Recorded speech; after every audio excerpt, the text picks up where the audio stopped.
بسم اللہ الرحمن الرحیم۔ السلام علیکم۔ آج ہم جماعت ششم کی کتاب میں سے سبق پڑھیں گے، وہ ہے ام المومنین حضرت خدیجہ رضی اللہ تعالیٰ عنہ۔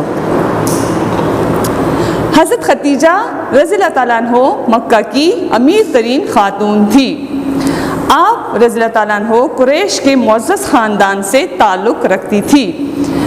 آپ رضی اللہ تعالیٰ عنہ کے والد خویلد مکہ مکرمہ کے مشہور اور بہت دولت مند تاجر تھے۔ حضرت خدیجہ رضی اللہ تعالیٰ عنہ اپنی شرافت اور پاکیزگی کی وجہ سے طاہرہ اور سیدہ کے لقب سے مشہور تھی۔ آپ رضی اللہ تعالیٰ عنہ بڑی بہادر اور عقل مند تھی۔ اس زمانے میں قریش کا سب سے معزز پیشہ تجارت تھا، جو کہ حضور صلی اللہ علیہ وسلم بھی کرتے تھے، آپ کو پتہ ہے۔ حضرت خدیجہ رضی اللہ عنہ بھی یہی پیشہ اختیار کیا۔ آپ رضی اللہ تعالیٰ عنہ نے یمن اور شام کے علاقوں میں تجارتی کاروبار شروع کیا۔ آپ رضی اللہ تعالیٰ عنہ اپنے کاروبار کی نگرانی خود کرتی تھی۔ قریش کی تجارت میں حضرت خدیجہ رضی اللہ تعالیٰ عنہ کو بڑی اہمیت حاصل تھی۔ آپ رضی اللہ تعالیٰ عنہ اپنے کارندوں کے ذریعے سے تجارتی مال باہر بیچتی تھی۔ تجارتی قافلے میں جتنا مال دوسرے تمام تاجروں کا ہوتا تھا، اتنا ہی مال اکیلی حضرت خدیجہ رضی اللہ عنہ کا ہوتا تھا۔ یعنی حضرت خدیجہ رضی اللہ عنہ مکہ کی امیر ترین خاتون تھی۔ اپنے وسیع کاروبار کو ترقی دینے کے لیے انہیں ایک اور دیانتدار انسان کی ضرورت تھی۔ انہیں معلوم تھا کہ مکہ کے لوگ رسول پاک صلی اللہ علیہ وآلہ وسلم کو امین اور صادق، امین امانت دار اور صادق سچا، سچ بولنے والا، امین اور صادق کے لقب سے یاد کرتے ہیں۔ انہوں نے آپ رضی اللہ عنہ کو اپنی تجارتی مال ملک شام لے جانے کی دعوت دی۔ آپ صلی اللہ علیہ وآلہ وسلم نے اپنے چچا حضرت ابو طالب کے مشورے سے رضامندی ظاہر کی اور ایک معاہدہ ہو گیا۔ رسول پاک صلی اللہ علیہ وآلہ وسلم جب حضرت خدیجہ رضی اللہ عنہ کا تجارتی مال لے کر ملک شام روانہ ہوئے تو حضرت خدیجہ رضی اللہ عنہ کا غلام میسرہ بھی آپ صلی اللہ علیہ وآلہ وسلم کے ساتھ تھا۔ سفر کے دوران وہ آپ صلی اللہ علیہ وآلہ وسلم کے اعلیٰ اخلاق سے بہت متاثر ہوا اور تجارت کے معاملات میں آپ صلی اللہ علیہ وآلہ وسلم کی سچائی اور دیانتداری سے آپ کا گرویدہ ہو گیا، گرویدہ عاشق۔ اس تجارتی سفر میں رسول پاک صلی اللہ علیہ وآلہ وسلم کو نمایاں کامیابی ہوئی اور بہت منافع حاصل ہوا۔ منافع ایک جس کو پروفٹ کہتے ہیں، ایک فائدہ۔ حضرت خدیجہ رضی اللہ عنہ کو اس سے قبل تجارت میں اتنا نفع کبھی نہیں ہوا تھا۔ میسرہ آپ صلی اللہ علیہ وسلم کے حسن سلوک اور کاروباری صداقت سچائی کو کہتے ہیں کی بہت تعریف کی اور کہا کہ اخلاق و کردار کے لحاظ سے اس زمانے کا کوئی نوجوان آپ صلی اللہ علیہ وسلم کی برابری نہیں کر سکتا۔ حضرت خدیجہ رضی اللہ تعالیٰ عنہ میسرہ سے رسول پاک صلی اللہ علیہ وسلم کی باتیں سن کر بہت متاثر ہوئی اور آپ سے نکاح کی درخواست کی۔ آپ صلی اللہ علیہ وسلم نے اپنے بزرگ چچا حضرت ابو طالب سے مشورہ کیا۔ انہوں نے حضرت خدیجہ رضی اللہ عنہ آپ صلی اللہ علیہ وسلم کی دیانتداری، امانت داری اور سچائی سے اتنی متاثر ہوئی کہ انہوں نے حضور صلی اللہ علیہ وآلہ وسلم کو نکاح کا پیغام بھیجا۔ حضرت خدیجہ رضی اللہ عنہ کی شرافت اور پاکیزگی کو مد نظر رکھتے ہوئے اجازت دے دی، چنانچہ رسول پاک صلی اللہ علیہ وسلم نے ان سے نکاح کر لیا۔ اس خوشی کے موقع پر حضرت خدیجہ رضی اللہ تعالیٰ عنہ نے اپنے تمام غلاموں کو آزاد کر دیا۔ نکاح کے وقت حضرت محمد صلی اللہ علیہ وآلہ وسلم کی عمر 25 سال اور حضرت خدیجہ رضی اللہ تعالیٰ عنہ کی عمر 40 سال تھی۔ المومنین حضرت خدیجہ الکبریٰ رضی اللہ تعالیٰ عنہ نے نبی کریم صلی اللہ علیہ وآلہ وسلم کے ساتھ زندگی کے 25 سال گزارے. انہوں نے شوہر کی خدمت اور محبت کا حق جس طرح ادا کیا تاریخ میں ایسی مثال کم ملتی ہے. شادی کے بعد انہوں نے اپنی ساری دولت آپ صلی اللہ علیہ وسلم کے قدموں میں ڈال دی اور اجازت دی کہ آپ صلی اللہ علیہ وسلم جس طرح چاہیں اسے خرچ کرے. اس طرح حضرت خدیجہ رضی اللہ عنہ کی دولت غریبوں اور حاجت مندوں کی مدد پر صرف ہونے لگی. رسول پاک صلی اللہ علیہ وسلم اس دولت سے قرض داروں کو قرض سے چھٹکارا دلاتے, یتیموں اور مسافروں کی مدد فرماتے. ام المومنین حضرت خدیجہ رضی اللہ عنہ ہر معاملے میں رسول پاک صلی اللہ علیہ وسلم کی رفیق اور ہم خیال تھی. رفیق دوست کو کہتے ہیں, رفیق. انہیں وہی بات پسند تھی جو آپ صلی اللہ علیہ وسلم کو پسند تھی. رسول پاک صلی اللہ علیہ وسلم غار حرا میں اللہ تعالیٰ کی عبادت کرنے جاتے تو اکثر پانی اور ستو لے کر چلے جاتے اور رات بھی وہی قیام فرماتے. حضرت خدیجہ رضی اللہ عنہ وہاں بھی آپ صلی اللہ علیہ وسلم کے آرام کا خیال رکھتی, یا تو آپ صلی اللہ علیہ وسلم کو بلوا لیتی یا کھانے پینے کا سامان وہی بیچ دیتی. اسی زمانے میں حضرت محمد صلی اللہ علیہ وسلم کو سچے خواب نظر آنے لگے. آپ صلی اللہ علیہ وآلہ وسلم حضرت خدیجہ رضی اللہ عنہ کو بتاتے تو وہ فوراً یقین کر لیتی. رسول پاک صلی اللہ علیہ وسلم کی عمر 40 برس ہوئی تو اس غار میں اللہ کی طرف سے جبرائیل علیہ السلام آپ کے پاس آئے اور آپ کو نبوت کی بشارت دے دی. بشارت خوشخبری. اللہ کا پیغام سن کر آپ صلی اللہ علیہ وسلم کے دل کی عجیب حالت ہو گئی. اسی اضطراب کی حالت میں آپ گھر تشریف لے گئے. اضطراب ایک قسم کی بے چینی ہو, بے چین سا ہوتا ہے انسان.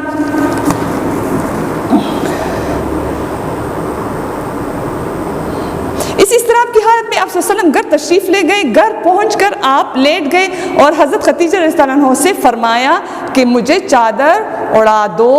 آپ صلی اللہ علیہ وسلم بہت دیر تک خاموش لیٹے رہے. جب سکون ہوا تو آپ صلی اللہ علیہ وسلم نے حضرت خدیجہ رضی اللہ عنہ کو غار حرا کا واقعہ سنایا. انہوں نے آپ صلی اللہ علیہ وآلہ وسلم کو تسلی دی اور کہا, اے محمد صلی اللہ علیہ وآلہ وسلم, آپ صادق ہیں, امین ہیں, عزیز و اقارب پر شفقت فرماتے ہیں. اقارب قریب جو آپ کے لوگ ہوتے ہیں, رشتہ دار. یتیموں اور بیواؤں کی خبرگیری کرتے ہیں. بے کسوں اور مصیبت زدہ لوگوں کے ساتھ ہمدردی کا سلوک کرتے ہیں. کسی کا دل نہیں دکھاتے. خدا کی قسم ایسے نیک بندے کو اللہ تعالیٰ کبھی تنہا نہیں چھوڑے گا. پہلی وحی کے بعد جب کافی مدت تک حضرت جبرائیل علیہ السلام تشریف نہ لائے تو آپ صلی اللہ علیہ وآلہ وسلم فکر مند ہوئے.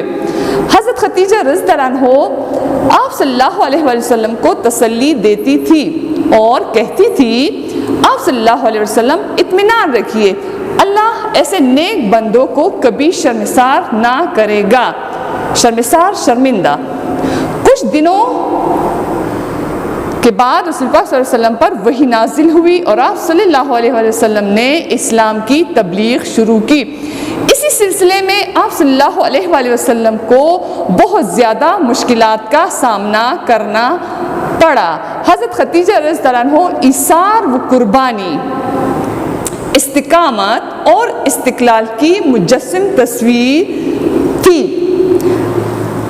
استقامت ثابت قدمی کو کہتے ہیں. انہوں نے ہر مشکل وقت میں رسول پاک صلی اللہ علیہ وسلم کی ڈھارس, بندہ ڈھارس, تسلی. قریش کے مظالم کے دور میں حضرت خدیجہ رضی اللہ عنہ نے مثالی کردار ادا کیا. کافروں کی طرف سے آپ صلی اللہ علیہ وسلم کو دکھ پہنچتا اور آپ صلی اللہ علیہ وسلم رنجیدہ ہوتے. رنجیدہ ہونا, خفا ہونا, اداس ہونا. تو حضرت خدیجہ رضی اللہ عنہ فرماتی, یا رسول اللہ, آپ صلی اللہ علیہ وسلم آزردہ کیوں ہوتے ہو؟ بھلا کوئی ایسا رسول بھی آیا ہے جس نے تکلیفیں نہ برداشت کی ہوں. ان کے لیے ایسے ہی محبت برے الفاظ سے آپ کو حوصلہ ملتا. رسول پاک صلی اللہ علیہ وآلہ وسلم فرماتے جب بھی میں کافروں کی توہین آمیز باتیں سنتا تو مجھے بہت دکھ ہوتا. توہین آمیز بے عزتی والی تو مجھے بہت دکھ ہوتا. میں اس کا ذکر خدیجہ سے کرتا, وہ حوصلہ بڑھاتی, میرے ساتھ محبت سے پیش آتی, اس رویے سے مجھے بہت تسکین ہوتی. حضرت صلی اللہ علیہ وسلم نے حضرت خدیجہ کی قربانیوں کا ذکر ہمیشہ شاندار الفاظ میں کیا. آپ صلی اللہ علیہ وسلم فرمایا کرتے تھے خدیجہ مجھ پر اس وقت ایمان لائی جب لوگوں نے مجھے جھٹلا دیا. انہوں نے اس وقت اپنی ساری دولت دین کی اشاعت کے لیے وقف کر دی جب مجھے کوئی بھی اپنا مال دینے کے لیے تیار نہ تھا. ام المومنین حضرت خدیجہ رضی اللہ عنہا اپنے دور کی خواتین میں سب سے افضل ہے. حضرت خدیجہ رضی اللہ عنہا کا مرتبہ بہت بلند ہے. ان کی عظمت کا اس سے بڑا کیا ثبوت ہوگا کہ ایک دفعہ رسول پاک صلی اللہ علیہ وسلم نے حضرت خدیجہ رضی اللہ عنہا سے فرمایا حضرت جبرائیل علیہ السلام آپ رضی اللہ عنہ کے پاس اللہ تعالیٰ کا سلام لائے ہیں اور جنت میں ایک ایوان کی بشارت دی ہے جو خالص موتیوں کا ہوگا. اللہ جس پر خود سلام بھیجے اس کی نیکی اور بزرگی کا اندازہ کون لگا سکتا ہے. تو مطلب یہ ہے کہ حضرت خدیجہ رضی اللہ عنہ کی شخصیت کو اگر دیکھا جائے تو انتہائی مالدار عورت تھی, خاتون تھی. انہوں نے حضور صلی اللہ علیہ وسلم سے شادی کرنے کے بعد اپنی ساری دولت وقف کر دی, غلاموں کو آزاد کیا اس کی دولت سے. رسول پاک صلی اللہ علیہ وسلم نے وہ آج کے دور کی عورتوں کے لیے ایک بہترین نمونہ ہے. اگر دیکھا جائے تو وہ ہر لحاظ سے ایک بہترین نمونہ ہے ہمارے لیے. سب سے پہلے ہم اس سبق کے مشکل الفاظ کی طرف آتے ہیں. الفاظ معنی: معزز, قابل عزت, بشارت, خوشخبری, اقارب, رشتہ دار,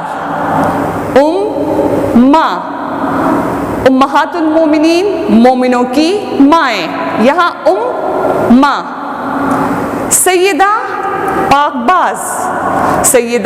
پاک باز, استقامت, ثابت قدمی, ڈھارس, حوصلہ, توہین آمیز, بے عزتی والا, گرویدہ, عاشق. اب ہم سوالات جوابات کی طرف آتے ہیں. پہلے سوال کی طرف دیکھتے ہیں. پہلا سوال ہے حضرت خدیجہ رضی اللہ تعالیٰ عنہ کے والد کا کیا نام تھا؟ جواب: حضرت خدیجہ رضی اللہ تعالیٰ عنہ کے والد کا نام خویلد تھا.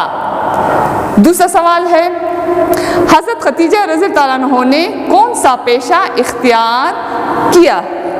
جواب: حضرت خدیجہ رضی اللہ تعالیٰ عنہ نے تجارت کا پیشہ اختیار کیا. تیسرا سوال ہے حضرت خدیجہ رضی اللہ عنہ کن القاب سے پکاری جاتی تھی؟ جواب: آپ رضی اللہ تعالیٰ عنہ طاہرہ اور سیدہ کے لقب سے پکاری جاتی تھی. سوال نمبر 4 ہے رسول پاک صلی اللہ علیہ وآلہ وسلم غار حرا میں عبادت کے لیے جاتے تو حضرت خدیجہ رضی اللہ عنہ آپ کا خیال کس طرح رکھتی تھی؟ جواب: رسول پاک صلی اللہ علیہ وآلہ وسلم غار حرا میں عبادت کے لیے جاتے تو حضرت خدیجہ رضی اللہ تعالیٰ عنہ ستو اور پانی لے کر خدمت میں حاضر ہوتی اور رات بھی وہی قیام فرماتی. آپ رضی اللہ تعالیٰ عنہ وہاں بھی حضور صلی اللہ علیہ وسلم کے آرام کا بہت خیال رکھتی تھی. اگلا سوال ہے رسول پاک صلی اللہ علیہ وآلہ وسلم سے نکاح کے بعد حضرت خدیجہ رضی اللہ عنہ نے اپنی دولت کا کیا کیا؟ جواب: رسول پاک صلی اللہ علیہ وآلہ وسلم سے نکاح کے بعد حضرت خدیجہ رضی اللہ عنہ نے اپنی ساری دولت آپ صلی اللہ علیہ وآلہ وسلم کے قدموں میں ڈال دیا اور اجازت دی کہ آپ صلی اللہ علیہ وآلہ وسلم اسے جس طرح چاہیں خرچ کرے۔ سوال نمبر 6 کی طرف آتے ہیں۔ سوال نمبر 6 ہے، حضرت خدیجہ رضی اللہ عنہ کب اسلام لائی؟ جواب، حضرت خدیجہ رضی اللہ عنہ حضور صلی اللہ علیہ وسلم پر وحی نازل ہونے کے فوراً بعد اسلام لے کر آئی۔ سوال نمبر 7 ہے، حضرت خدیجہ رضی اللہ عنہ نے اسلام کے لیے جو خدمات انجام دی انہیں اپنے الفاظ میں تحریر کرے۔ جواب، حضرت خدیجہ رضی اللہ عنہ ہمیشہ رسول اللہ صلی اللہ علیہ وآلہ وسلم کا ساتھ دیتی تھی۔ آپ صلی اللہ علیہ وسلم کو کافروں کی طرف سے جب بھی کوئی تکلیف ملتی تو حضرت خدیجہ رضی اللہ عنہ آپ صلی اللہ علیہ وسلم کو حوصلہ دیتی تھی۔ اس طرح سب سے بڑھ کر اسلام کی خدمت جو کوئی اور نہ کر سکے آپ رضی اللہ عنہ نے کی۔ آپ رضی اللہ عنہ نے اس وقت ساری دولت دین کی اشاعت کے لیے وقف کر دی جب اشاعت دین کے لیے مال کی اشد ضرورت تھی۔ اشد یعنی بے حد زیادہ ضرورت تھی۔ اگلا سوال ہے، حضرت خدیجہ رضی اللہ عنہ کے بلند مرتبے اور وفاداری کے بارے میں رسول اللہ صلی اللہ علیہ وسلم نے کیا ارشاد فرمایا؟ جواب، حضرت خدیجہ رضی اللہ عنہ کے بلند مرتبے کے بارے میں آپ صلی اللہ علیہ وآلہ وسلم نے فرمایا کہ اللہ تعالیٰ نے حضرت خدیجہ رضی اللہ عنہ کے لیے جنت میں ایک محل بنایا ہے جو خالص موتیوں کا بنا ہوا ہے، اور ساتھ ہی آپ رضی اللہ عنہ کو یہ خوشخبری بھی سنائی کہ اللہ نے آپ رضی اللہ عنہ پر سلام بھیجا ہے۔ سوال نمبر 9 ہے، اسلام کی اشاعت میں جب رسول پاک صلی اللہ علیہ وسلم کو مشکلات پیش آئیں تو حضرت خدیجہ رضی اللہ عنہ کا اس زمن میں کیا رویہ رہا؟ جواب، اسلام کی اشاعت میں رسول اللہ صلی اللہ علیہ وآلہ وسلم کو جب مشکلات پیش آئیں تو حضرت خدیجہ رضی اللہ عنہ آپ صلی اللہ علیہ وسلم کی حوصلہ افزائی کرتی اور فرماتی، یا رسول اللہ صلی اللہ علیہ وآلہ وسلم آپ خفا کیوں ہوتے ہیں؟ بھلا کوئی ایسا رسول بھی آیا ہے جس نے تکلیفیں برداشت نہ کی ہو۔ اب ہم جملوں کی طرف آتے ہیں۔ پہلا لفظ ہے گرویدہ۔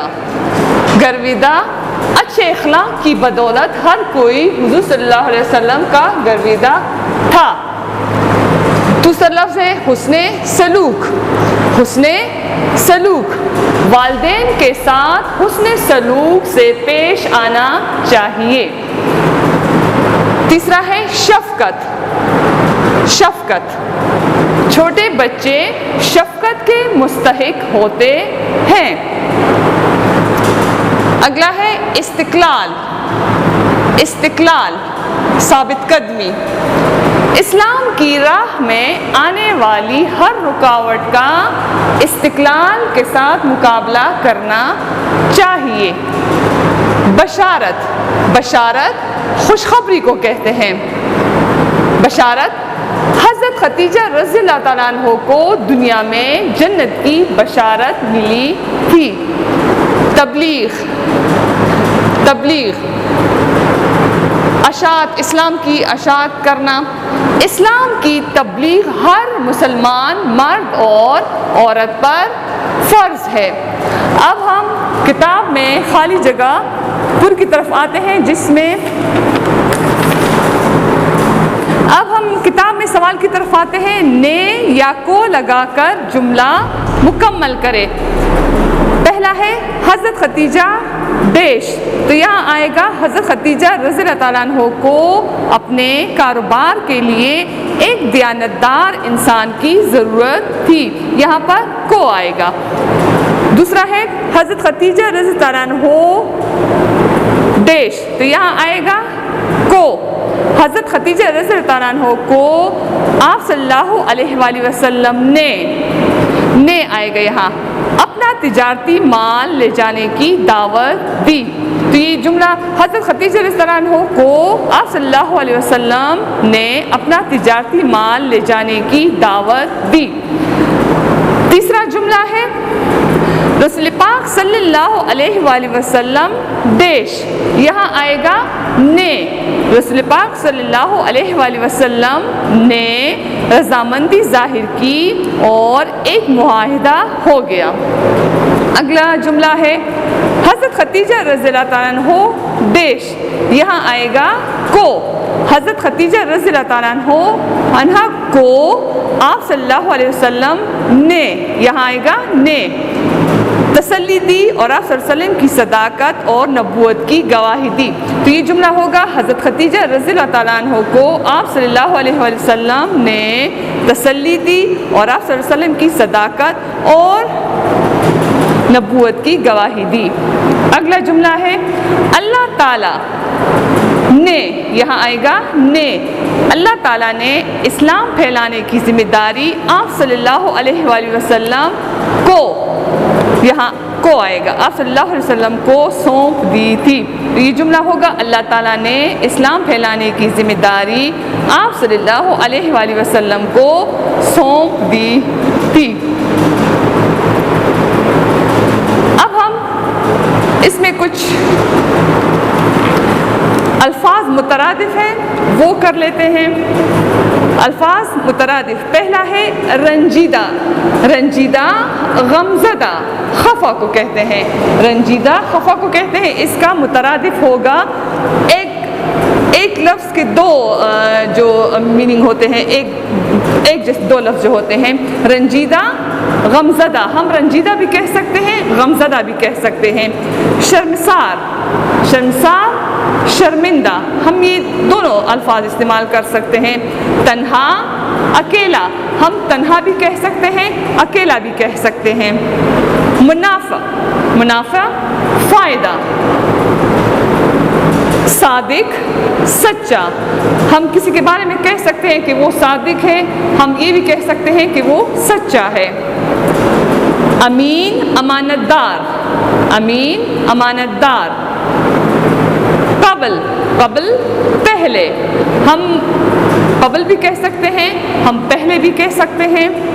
اگلا ہے قول، قول بات، ہم اکثر کہتے ہیں کہ اس کے قول و فعل میں تضاد ہے، قول جو ہے وہ بولنے کو کہتے ہیں، بات کو کہتے ہیں، اور فعل جو ہے کسی کام کا کرنا، تو ہم بعض اوقات کسی کے لیے لفظ استعمال کرتے ہیں کہ اس کے قول و فعل میں فرق ہے، یعنی وہ جو بات کرتا ہے اس طرح کام نہیں کرتا۔ فعل کام، بشارت خوشخبری۔ امید ہے اس مشق کی سمجھ آ گئی ہوگی، شکریہ۔